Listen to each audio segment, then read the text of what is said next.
Hello everybody, and today I'm going to present the paper How Good is Your Wikipedia? Auditing Data Quality for Low Resource and Multilingual NLP.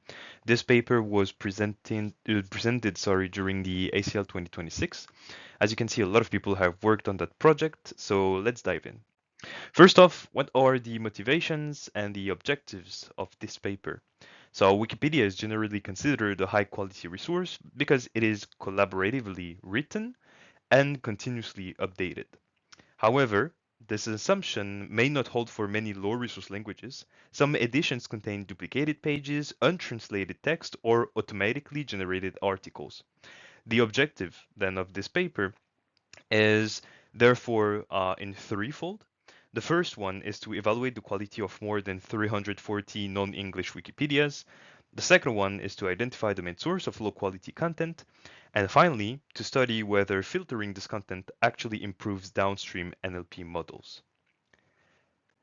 So for the methodology, the author decided to start with a filtering pipeline. So on the bottom, as you can see on the table 1, this table shows a concrete example of what each filter removes. So the first filter is the script filtering, which removes articles containing unexpected writing systems or untranslated text. The second one is the exact match deduplication, which removes articles that are completely identical. And the last one is the mean hash deduplication that detects articles that are not identical but share most of their content, which is particularly effective for finding duplicated templates, of course, and bot-generated pages. Together, these filters provide an automatic way to estimate the quality of each Wikipedia edition. So now, is Wikipedia really high quality? So the figure 1 summarizes the impact of those filtering steps across all non-English Wikipedias. The top plot shows the percentages of document and characters that remain after each filtering step, while the bottom plot highlights the languages that loses the most data. The first important result is that almost 30% of documents and about 20% of the characters are removed overall. Another interesting observation is that some of the largest Wikipedias, such as the Cebuano or the Swedish one, lose a very large proportion of their articles. This suggests that having more articles does not necessarily mean having better quality data. But now, can we categorize them? Can we put some category to it?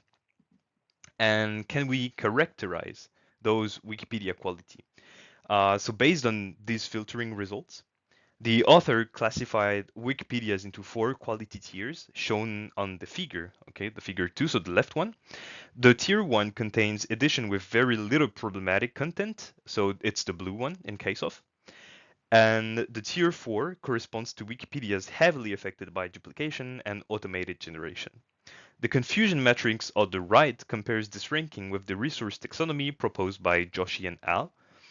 And one important finding is that quality is not directly related to resource availability, which means that some low resource languages produce very clean Wikipedias, while some much larger editions belong to lower quality tier. But now, what makes a Wikipedia low quality? After all those questions, what's make it a low quality? The figure 3 is here to answer that question because it investigates what distinguishes high-quality Wikipedias from low-quality ones. The author here analyzed several linguistic characteristics, including article length, vocabulary diversity, lexical entropy, and formatting quality. And as we can see, the Tier 1 Wikipedia consistently achieved better values across almost all metric. In addition, the author reports a strong correlation between their filtering results and the proportion of bot-generated articles. This means that simple filtering methods are surprisingly effective at identifying noisy or automatically generated content. Now, so far, we have seen that filtering removes a large amount of questionable content. The next question is whether this affects language model performance. So the figure 4 and 5, I'm sorry for them being that small, compares model trained on the original Wikipedia with models trained on the filtered version. And most points are located close to 0 or above it, meaning that filtering usually preserves performance and sometimes even improve it. The largest gain here are observed for lower quality Wikipedias, where removing duplicated and bot-generated articles allow the models to learn from cleaner data. Overall, these experiments show that cleaning Wikipedia rarely hurts performance and can even provide measurable improvements. To conclude,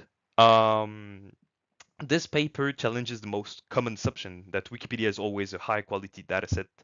The author provides the first large-scale quality analysis of non-English Wikipedias and propose a 4-tier quality ranking based on automatic filtering. Their experiments also demonstrate that filtering noisy content generally maintains or improves downstream performance, especially for lower quality languages. The main takeaway is that data quality is often more important than data quantity, even when the source is as trusted as Wikipedia. Finally, future work could extend this analysis to modern large language models and combine automatic filtering with human evaluation. Thank you for your attention.